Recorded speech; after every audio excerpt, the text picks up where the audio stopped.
വളരെ ഉച്ചത്തിൽ ഒരു തരത്തിൽ ആർഭാടമായിട്ട് മരണത്തിന്റെ സമയത്ത് വലിയ ഉച്ചത്തിൽ അവർ ഉച്ചരിച്ച ഒരു വാക്കുണ്ട്. ആർക്ക് പറയാം? രണ്ട് വാക്കാണ്, ലാറ്റിന്റെ രണ്ട് വാക്കായിരുന്നു. ആ ജനം ഒന്നാകെ ഇങ്ങനെ ആർത്തു വിളിക്കുകയായിരുന്നു, സാന്തോ സമതേ. ജനങ്ങളെല്ലാം കൂടെ കൂട്ടായി പറയുന്ന ഒരു വാക്കായിരുന്നു സാന്തോ സമതേ. നമുക്കൊന്നും മനസ്സിലായില്ല. അപ്പൊ അത് എന്താണ് അതിന്റെ അർത്ഥം ചോദിച്ചത്? അങ്ങ് എത്രയും വേഗം വിശുദ്ധരാകണമേ എന്ന് പ്രാർത്ഥനയാണ്. ആ 2 ലക്ഷത്തിൽ കൂടുതൽ വരുന്ന ജനങ്ങള് അവരുടെ ഉള്ളിന്റെ ഉള്ളിൽ നിന്ന് അലച്ച് ദൈവത്തോട് പറഞ്ഞിരുന്നത് ഉടനെ ദൈവമേ ഞങ്ങളുടെ കാരണവേ ഉടനെ അദ്ദേഹത്തെ വിശുദ്ധനായി പ്രഖ്യാപിക്കണമേ എന്ന് ആയിരുന്നു ആ പ്രാർത്ഥന. അപ്പൊ അത് ആരും ശ്രദ്ധിക്കാത്തത് കൊണ്ട് അതൊരു പുതിയ അറിവായിട്ട് തോന്നുന്നു. ഇനി മാർപ്പാപ്പ തെരഞ്ഞെടുക്കപ്പെട്ട ഡേറ്റ് കൃത്യമായിട്ട് ഞാനിത് വേറെ 2 സന്ദർഭങ്ങൾ പറഞ്ഞതാണ്. ഇവിടെ ഇപ്പൊ സ്കറിയ ബ്രദർ അത് പറഞ്ഞു. ആർക്ക് പറയാം? അദ്ദേഹം മാർപ്പാപ്പയായി തെരഞ്ഞെടുക്കപ്പെട്ട ഡേറ്റ് ഒന്ന് പറഞ്ഞു. ഇവിടെ ഓർമ്മ നശിച്ചു പോകുന്നു എന്ന് പറഞ്ഞു നോക്കിക്കേ. 2013 ജൂലൈയിലല്ല, 2013 മെയ്യിലല്ല, 2013 മാർച്ച്. തീയതിയോട് പറയണം. മറക്കാൻ വെക്കാത്ത ഒരു നല്ല തീയതിയാണ് 13/3/2013 അദ്ദേഹം മാർപ്പാപ്പയായി തെരഞ്ഞെടുക്കപ്പെട്ടത്. ഇനി അത് മറക്കരുത്. 13/3/2013 മാർപ്പാപ്പയായി തെരഞ്ഞെടുത്തത്.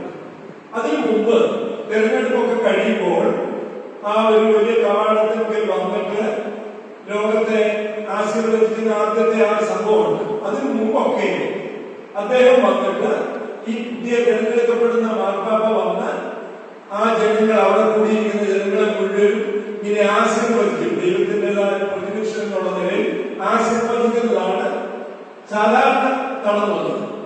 ഇദ്ദേഹം വന്നപ്പോൾ ആശീർവദിക്കുകയല്ല അദ്ദേഹം ആദ്യമേ ചെയ്തത്. എന്തായിരുന്നു? എന്നെ ആ ജനങ്ങളോ അവിടെ കോടിക്കണക്കിന് ജനങ്ങൾ, ലക്ഷക്കണക്കിന് കാണും. അവരോട് പറഞ്ഞു, നിങ്ങളെല്ലാവരും കൈ ഉയർത്തി എന്നെ ആശീർവദിക്കും. അപ്പൊ തന്നെ അദ്ദേഹത്തിന്റെ എളിമ മനസ്സിലായിരിക്കും. ആ ജനങ്ങളുടെ ആശീർവാദമാണ് അദ്ദേഹം ആദ്യമേ സ്വീകരിച്ചത്. അത് കഴിഞ്ഞ് ദൈവത്തിന്റെ പ്രതിപക്ഷത്തിനുള്ള നിലയിൽ അദ്ദേഹം ലോകത്തിന് ആശീർവാദം കൊടുത്തു. അപ്പൊ ഇതെല്ലാം നമ്മൾ പറഞ്ഞു കേൾക്കുമ്പോൾ പറയാൻ കൊള്ളാം, പ്രസംഗിക്കാൻ കൊള്ളാം. പക്ഷെ നമ്മുടെ ജീവിതത്തിൽ ഇതുപോലെയുള്ള ഓരോ നിമിഷങ്ങൾ വരുന്ന സമയത്ത് അതിലൊരു കാര്യമെങ്കിലും നമുക്കൊന്ന് പ്രാവർത്തികമാക്കാൻ നമ്മൾ ശ്രമിക്കണം. അതുകൊണ്ട് അല്ലെ പിന്നെ പറയുന്നത് പ്രസംഗം പറഞ്ഞ് തീരുന്ന രീതിയായിരുന്നു.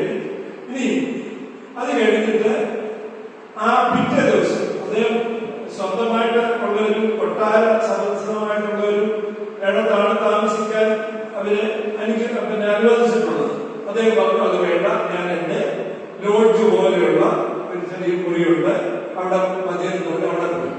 ആ രാത്രിയിൽ അദ്ദേഹത്തിന്റെ സെക്യൂരിറ്റി ആയിട്ട് രാത്രി മുഴുവനും അവിടെ നിൽക്കുന്ന ഒരാളുണ്ടായിരുന്നു.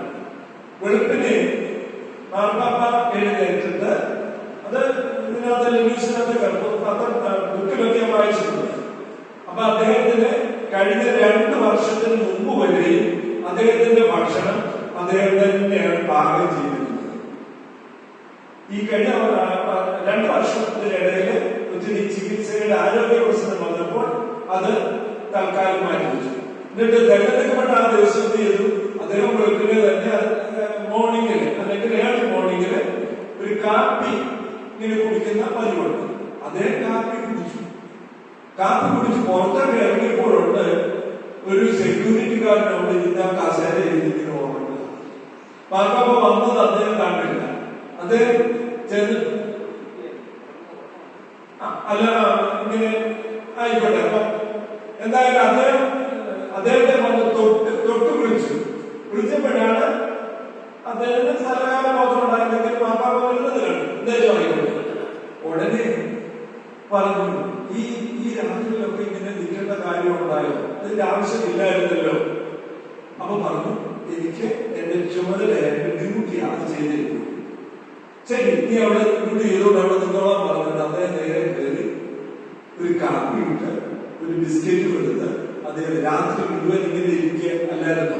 അതുകൊണ്ട് കാപ്പി കുടിക്കുന്ന പറഞ്ഞ് സ്വന്തം കൈകൊണ്ട് കാപ്പി ഇട്ട് ബിസ്ക്കറ്റ് കൊടുത്ത് ആ സെക്യൂരിറ്റിക്കാരനോടുള്ള കരുണ കാണിച്ച ആ മനുഷ്യൻ. അപ്പൊ നമ്മളോടുള്ള ചോദ്യമാണ്, നമ്മളിങ്ങനെയൊക്കെ ചെയ്യാറുണ്ടോ? അടുത്തത് വേറെ ഇവിടെ പറഞ്ഞാൽ കാരുണ്യ വർഷത്തിന്റെ കാര്യം.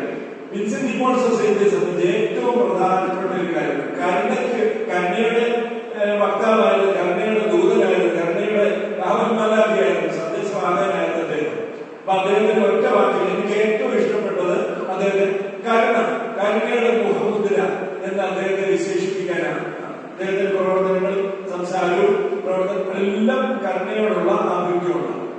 അപ്പോ കരുണയുടെ ഒരു വർഷം അദ്ദേഹം 2017 ആചരിക്കുവാനായിട്ട് സഭയോട് ആവശ്യപ്പെട്ടു. അത് ദരിദ്രർക്ക് വേണ്ടി ആ വർഷമാണ്, ദരിദ്രർക്ക് വേണ്ടി ഒരു ദിവസം ആചരിക്കണമെന്ന് പറഞ്ഞു. ആ ദരിദ്രർക്ക് വേണ്ടിയുള്ള മാറ്റിവെച്ച ദിവസം ഇപ്പൊ നമ്മൾ 8 വർഷമായിട്ട് ആചരിക്കുന്നു. ആ ദിവസം ഏതാണെന്ന് ഓർത്തൊന്ന് പറയുക.